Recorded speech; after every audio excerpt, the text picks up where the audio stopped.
বৃহস্পতিবার সকালে জাতীয় প্রেস ক্লাবের সামনে জাতীয়তাবাদী পেশাজীবী দলের আয়োজনে সাবেক প্রধানমন্ত্রী খালেদা জিয়ার স্মরণে অসহায় মানুষের মাঝে আয়োজন করা হয় কম্বল বিতরণ কর্মসূচির।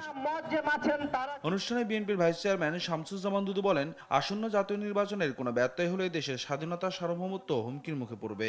সরকারকে বসে থাকতে হবে।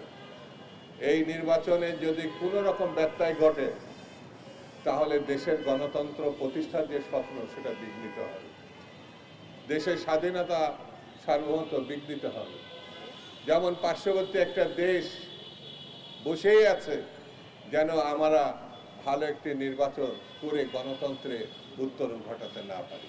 এদিকে প্রেস ক্লাবে বেগম খালেদা জিয়ার জন্য দোয়া মাহফিলের আয়োজন করে জাতীয়তাবাদী প্রবাস প্রত্যাগত শ্রমিক দল।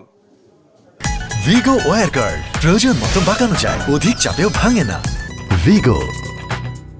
দোয়া মাহফিলে বিএনপির স্থায়ী কমিটির সদস্য নজরুল ইসলাম খান বলেন, আগামীতে যারাই ক্ষমতায় আসবে তারাই প্রত্যাগত প্রবাসী শ্রমিকদের নিয়ে যেন কাজ করে। আমি বিশ্বাস করি যে আগামী দিনে যারাই এই রাষ্ট্র পরিচালনার দায়িত্বে আসবে তারাই এই প্রবাস প্রত্যাগত শ্রমজীবী মানুষের জন্য আরও কার্যকর উদ্যোগ নেবেন, প্রয়োজনে আইন বিধি পরিবর্তন করে তাদের মর্যাদার জীবনযাপনে সহযোগিতা করার ব্যবস্থা নেবেন। যারা বাইরে কাজ করে এসেছেন তাদের যে অভিজ্ঞতা, তাদের যে সীমিত সম্পদ, এই দিয়ে তারা যেন দেশের কল্যাণে দেশের উন্নয়নে অবদান রাখতে পারেন, এই সুযোগ তাদেরকে যাতে দেওয়া হয়। আর প্রবাসীদের জন্য একটি স্থায়ী কাঠামো দাঁড় করানো দরকার বলেও মন্তব্য করেন তিনি।